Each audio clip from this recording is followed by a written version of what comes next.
இருப்பதை நாம் காணலாம். பண்பாடு என்ற சொல்லை முதலாக 1937 தான் டி.கே. சிதம்பரநாத முதலியார் அவர்கள் பயன்படுத்தியதாக அப்பாதுரை அவர்கள் குறிப்பிடுகின்றார். அதே போல இந்த பண்பாடு பற்றி குறிப்பிடும் போது திருநாவுக்கரசு அவர்கள் சமூகங்கள் பல சேர்ந்து ஒரு சமுதாயமாக பின்னிப்பிணைந்து இயங்கும் போது உருவாகும் வாழ்க்கை நெறி பழக்க வழக்கங்கள், கலை உணர்வு, சிந்தனை முதிர்ச்சி ஆகிய அனைத்தும் இணைந்து ஒரு வகை சிந்தனையாக வெளிப்படுவதுதான் பண்பாடு என்று பதிவு செய்கிறது. அப்படிப்பட்ட இந்த பண்பாட்டு உணர்வுகளை பெரிய புராணத்தில் நிறையோடு வாழ்தல், கணவன் சொற்படி நடத்தல், திருமணத்திற்கு முன் ஆடவரை தீண்டாமை, கணவனது கொள்கைக்கு துணையாக இருத்தல் என்ற 4 நிலைகளில் மட்டும் இந்த பண்பாட்டு உணர்வு எப்படி எழுச்சிமிக்க உணர்வாக இன்றைய காலகட்டத்தில் இல்லை என்பதையும், அதே தருணத்தில் இந்த பண்பாட்டு உணர்வு அன்றைய காலகட்டத்தில் வெறும் உணர்வாக பார்க்கப்பட்டது. ஆனால் இன்று நாகரிகம் என்ற போர்வையில் அந்த பண்பாட்டு உணர்வு வேறு ஒரு நாகரிக போர்வையில் பண்பாட்டு உணர்வு எழுச்சி என்ற பெயரில் வேறு விதமாக இன்றைய நடைமுறையில் நாம் வாழ்ந்து கொண்டிருக்கிறோம் என்பது மறுக்க முடியாத உண்மை.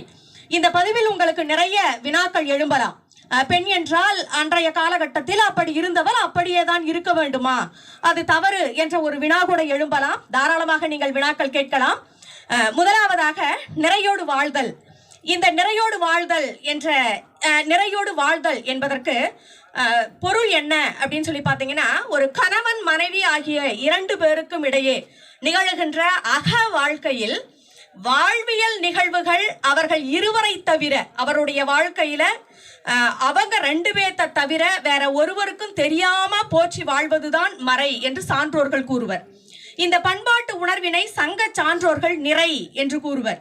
கலித்தொகை நிறை எனப்படுவது மறை பிறர் அறியாமை என்று கூறுகிறது. அதே போல இந்த மறையின் மாட்சிமையை திருக்குறளும் மகளிர் நிறைகாக்கும் காப்பே தலை என்று பதிவு செய்திருக்கிறது. இதன் வழி உயரிய பண்பாட்டு உணர்வினை மகளிர் தலையாய பண்பாடாக போற்றி வாழ்ந்திருக்கின்றார்கள் என்பது திண்ணம்.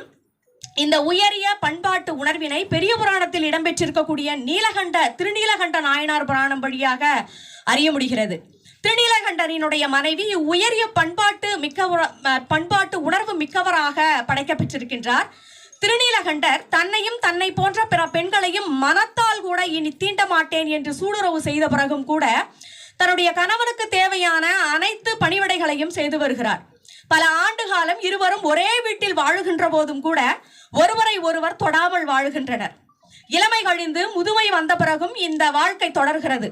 அத்தகைய சூழலிலும் கூட இந்த உண்மை அவ்விருவரை தவிர மற்றவர்களுக்கு தெரியாத நிலையில், மறை பிறர் அறியாத நிலையில் திருநீலகண்டனாரின் மனைவி வாழ்கிறார் என்று சேக்கிழார் பெருமான் பதிவு செய்திருக்கிறார்.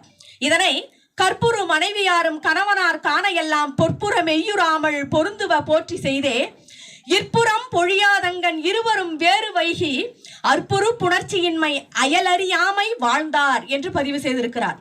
ஆனால் இன்றைய காலகட்டத்தில் நீங்கள் தவறாக நினைத்து கொண்டாலும் சரி, பெண்ணியம் என்ற பெயரில் ஒரு கணவனுக்கும் மனைவிக்கும் இடையே நடக்கக்கூடிய சாதாரண பிரச்சனைகளை கூட மிகப்பெரிய அளவில் வியூகம் அமைத்து ஒரு சுயநலத்தின் அடிப்படையிலும் கூட அந்த பண்பாட்டு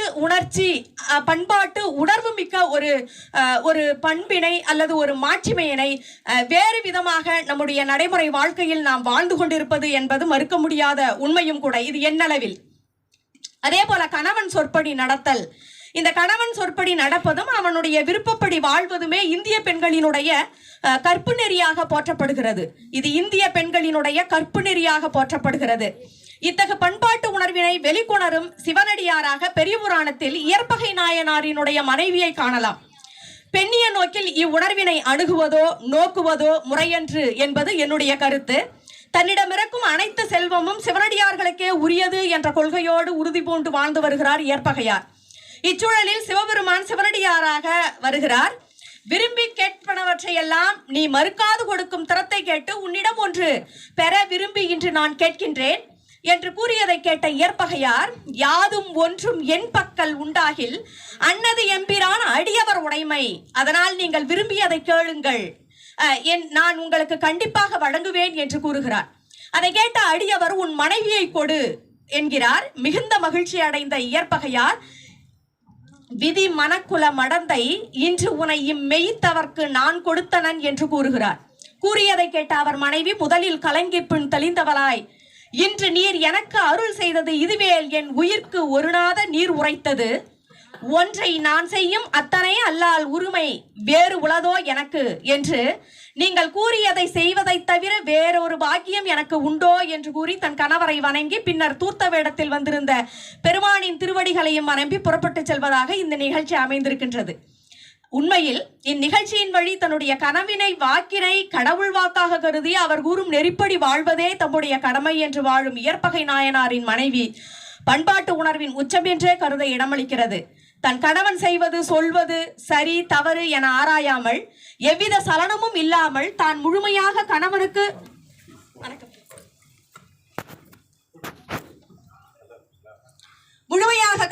அர்ப்பணிக்கப்பட்டவள் என்ற உணர்வு மிக்க இந்திய பெண்களின் ஓர் அடையாளமாகவே இயற்பகை நாயனாரின் மனைவி காண முடிகிறது. திருமணத்திற்கு முன் ஆடவரை தீண்டாமை. திருமணத்திற்கு முன்பு எவ்வளவு நெருங்கிய உறவினராக ஒரு ஆண் இருந்தாலும் அவனை தொட செய்யாத மிக உயர்ந்த பண்பாடு இம்மண்ணிற்கே உண்டு. வைப்பூர்கோன் தாமன் என்பவன் தன்னுடைய மைத்துனனுக்கு திருமணம் செய்து கொடுப்பதாக கூறி தனது 7 மகளிரில் 6வரை ஒவ்வொருவராக மற்றவர்களுக்கு மனம் முடித்து விடுகிறான். இதனை கண்ட 7வது பெண் தன் மாமன் மீது கொண்ட இரக்கத்தினால் அவனோடு உடன்போக்கு மேற்கொள்கிறார். இந்நிலையில் திருமருகல் என்ற ஊரில் உள்ள சத்திரம் ஒன்றில் நடந்து சென்ற களைப்பு தீர துயில் கொள்கின்றனர். அப்போது எங்கிருந்தோ வந்த ஒரு பாம்பு அவனை தீண்டி விடுகிறது. அவனும் இறந்து விடுகிறான். தன் மாமனுக்கு ஏற்பட்ட நிலை கண்டு அழுது புலம்புகிறாள். முறைப்படி இன்னமும் திருமணம் ஆகாததால் அவனுடைய உடலை தொட்டு அழவும் முடியாமல் உரிமை இல்லாமல் போய்விட்டேனே என்று அப்பெண் புலம்புவதை சேக்கிழார் பெருமான் நுட்பமாக இம்மண்ணிற்கே உயர்ந்த பண்பாட்டை உணர்ச்சிமிக்க வரிகளால் பதிவு செய்திருக்கிறார். வாலறவு தீண்டவும் தான் தீண்ட இல்லால் மறுமாற்றம் மற்றொருவர் கொடுப்பாரின்றி ஆலறி ஏற அணையானை அணுக விழுந்தே அசைந்த மலர் கொடிவோல் வால் அறற்றும் போது என்று பதிவு செய்திருக்கின்றார். ஆனால் இன்றைய காலகட்டத்தில் காதல் என்ற ஒரு ஒற்றை உணர்வின் மூலமாக எத்தனையோ தவறுகள், இன்னும் சொல்ல போனால் எவ்வாறெல்லாம் காதல் என்பது இருக்கக்கூடாதோ, எவ்வாறெல்லாம் காதல் வாழ்வு அணுகுமுறை தவறானதோ அது போன்ற ஒரு நிலையில் நாகரிக உணர்வு அல்லது நாகரிக எழுச்சி, இன்னும் சொல்ல போனால் இந்த பண்பாட்டிற்கே ஒவ்வாத செயல்களை செய்யக்கூடிய வகையிலேயே இன்றைய காதல் இருக்கிறது என்பது என்னுடைய கருத்து. பெரும்பான்மையும், எல்லாவற்றையும் நான் பதிவு செய்ய விரும்பவில்லை, பெரும்பான்மையும். ஆனால் அன்றைய காலகட்டத்தில் உடன்போக்கு மேற்கொண்ட காலத்திலும் கூட அவன் தாலி கட்டவில்லை என்பதனால் இறந்து போன அவனுடைய உடலை கூட தொட முடியாமல் ஓரமாக ஒதுங்கி நின்று அழுகிறாள் என்றால் இதைவிட ஒரு பண்பாட்டு உணர்வு நிச்சயமாக இந்த மண்ணை தவிர வேறு எங்கும் இருக்காது என்பது என்னுடைய கருத்து. அந்த வகையில் திருநீலகண்ட நாயனாரினுடைய மனைவி நிறைகாக்கும் காப்பே தலை என்ற உணர்வோடு வாழ்க்கை நடத்தியிருக்கிறார் என்பதையும், இயற்பகை நாயனாரின் மனைவி கணவன் சொற்படி வாழ்வதே உயர்ந்த பண்பாடு என்ற எழுச்சிமிக்க உணர்வோடு வாழ்ந்துள்ளதையும், திருமணத்திற்கு முன் எவ்வளவு நெருங்கிய உணர்வர்களாக இருந்தாலும் அவரை தொடும் பண்பாடு தமிழரிடத்தில் இல்லை என்பதை வைப்பூர்கோன் தாமனின் மகள் மூலம் அறிய முடிகிறது. இவ்வறிய வாய்ப்பினை வழங்கிய அனைத்திந்திய தமிழ் சங்கத்திற்கும் உலக தமிழ் ஆராய்ச்சி நிறுவனத்திற்கும் மதிப்பிற்குரிய ஐயா வருகை தந்திருக்கக்கூடிய தமிழ் வளர்ச்சித்துறை ஐயா அவர்களுக்கும் என்னுடைய நெஞ்சார்ந்த நன்றியினை உரித்தாக்குகிறேன். நன்றி, வணக்கம்.